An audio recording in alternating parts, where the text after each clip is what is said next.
प्यारे साथियों, महात्मा गांधी जी के द्वारा my life in my message, ये उनकी एक थॉट है कि मेरा जीवन ही मेरा संदेश है। अगर आपको जानना है कि मेरे लिए राम राज्य क्या है तो उसकी व्याख्या, क्योंकि देखिए मैंने अगर जीवंत किसी व्यक्ति को देखा है या सुना है, मतलब जिसके बारे में साक्ष्य उपस्थित है, तो महात्मा गांधी जिन्हें मैं अपना आदर्श मानता हूं। और महात्मा गांधी ने जिन्हें अपना आदर्श माना या फिर जिनकी न्याय व्यवस्था को अपना आदर्श माना, वो थे प्रभु श्री राम।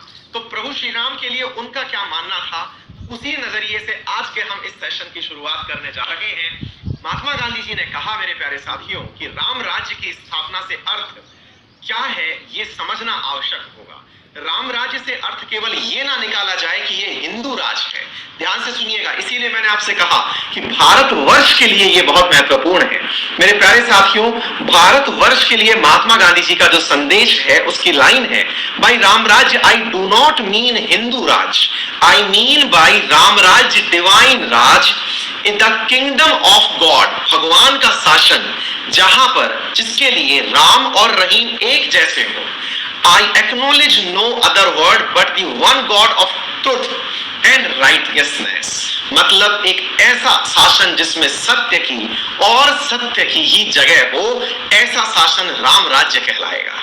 मेरे प्यारे साथियों, राम राज्य की अवधारणा है, कहते हैं कि राम राज्य के अंदर ऐसा होता था कि कोई भी व्यक्ति, इवन एक कुत्ता भी अपने न्याय के लिए इंतजार नहीं करता था। ये परिभाषा है, जब आप इसको आगे पढ़ेंगे, मैंने ये स्क्रीनशॉट लिया है इन्हीं के पेज का, तो आप इस शॉट को पढ़िएगा, आगे भी मैंने आपके लिए उपलब्ध करवा दिया है।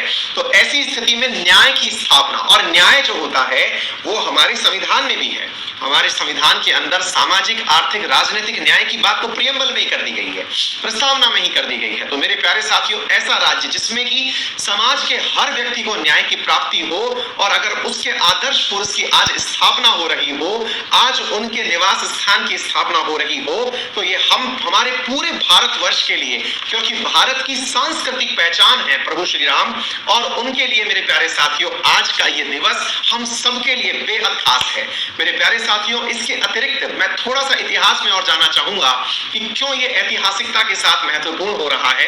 केवल इतना सा जानिएगा मेरे प्यारे साथियों, आज से 492 साल पहले, 492 ईयर्स पहले, बाबर ने अयोध्या में मस्जिद का निर्माण करवाया था।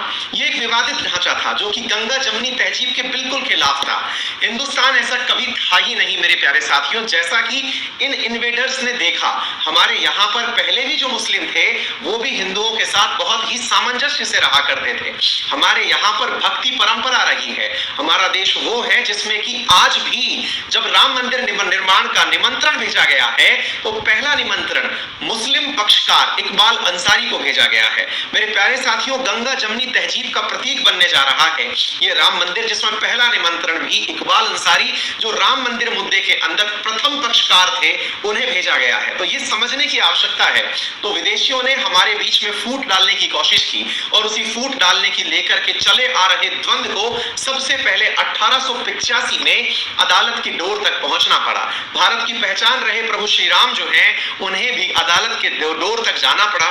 ये मुद्दा 1885 में सबसे पहली बार कोर्ट में पहुंचा, और उसके बाद वर्ष 2019 में भारतीय सुप्रीम कोर्ट ने तमाम तथ्यों को देखते हुए, तमाम चीजों को देखते हुए मेरे प्यारे साथियों, आपके रामलला के पक्ष में फैसला दिया, और ये कहा कि ये जो जगह है, ये सभी आर्कियोलॉजिकल इश्यूज, आर्कियोलॉजिकल सर्वेस के रिपोर्ट, इतने साल से चली आ रही दलील, इन सबको देखते हुए ये निर्धारित किया जाता है कि ये रामलला विराजमान जो है, ये रामलला का ही स्थान है, और यहाँ पर रामलला का मंदिर निर्माण किया जा सकता है। तो आज का दिन बेहद खास, क्योंकि यहाँ पर आज राम मंदिर की नींव रखनी जानी है। और इस राम मंदिर की नींव में मेरे प्यारे साथियों, श्री राम जन्मभूमि तीर्थ ट्रस्ट के द्वारा आप सबके लिए कुछ फोटोज जारी की गई। ये बिल्कुल मेरे प्यारे साथियों संस्था ट्रस्ट बना करके इस मंदिर का निर्माण किया जा रहा है, और इसके द्वारा आप लोगों के लिए राम मंदिर की 3D तस्वीरें जारी की गई।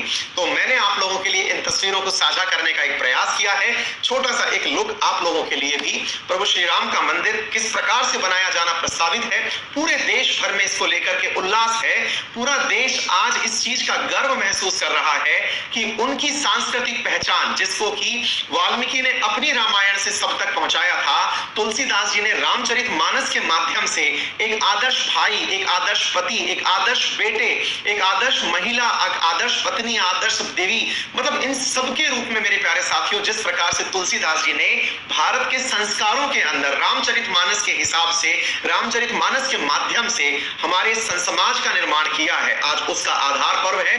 और मेरे प्यारे साथियों, ये मंदिर के कुछ 3D इमेजेस हैं जो आपको दिखने चाहिए, और इस प्रकार का एक मंदिर आप लोगों के लिए आज इसकी आधारशिला रखने के लिए स्वयं प्रधानमंत्री नरेंद्र मोदी यहां पर उपस्थित रहेंगे। तो आप सबके लिए बेहद खास, हमारे लिए भी बेहद खास, और इस खास त्योहार को आप बहुत अच्छे से सांप्रदायिक सौहार्द के साथ मनाइए, अपने देश को एक तरह से यूनिफाइड करिए। मेरे प्यारे साथियों, हम लोग हिंदू मुसलमानों में लड़ाए जाते रहे हैं, लेकिन अगर दुनिया को आप देखेंगे तो मेरे प्यारे साथियों, आज भी थाईलैंड का राज परिवार जो है वो राम को अपना आदर्श मानता है। वहां की थाईलैंड के राज परिवार को तो ये माना जाता है कि वो ये मानते हैं कि हम राम के ही आदेश से शासन कर रहे हैं। इंडोनेशिया में राम कथा का मंचन होता है। दुनिया के बहुत सारे देश ऐसे हैं जहां पर राम नाम से राम कथा का चित्रण होता है। जब ऐसे देश जो एक तरफ बुद्धिज्म मानते हैं, एक तरफ मुस्लिम वो मानते हैं, मुस्लिम धर्म मानते हैं, उनके मध्य में भी राम विराजमान है, तो आपको ये समझना होगा कि राम एक विचार है, एक धर्म से ऊपर है, और यहां पर सबसे बड़ी जो चीज है वो है अंत्योदय का उत्थान करना, और वो राम राज्य के साथ ही स्थापित होता है। तो चलिए इसी के साथ ही आज के इस सेशन को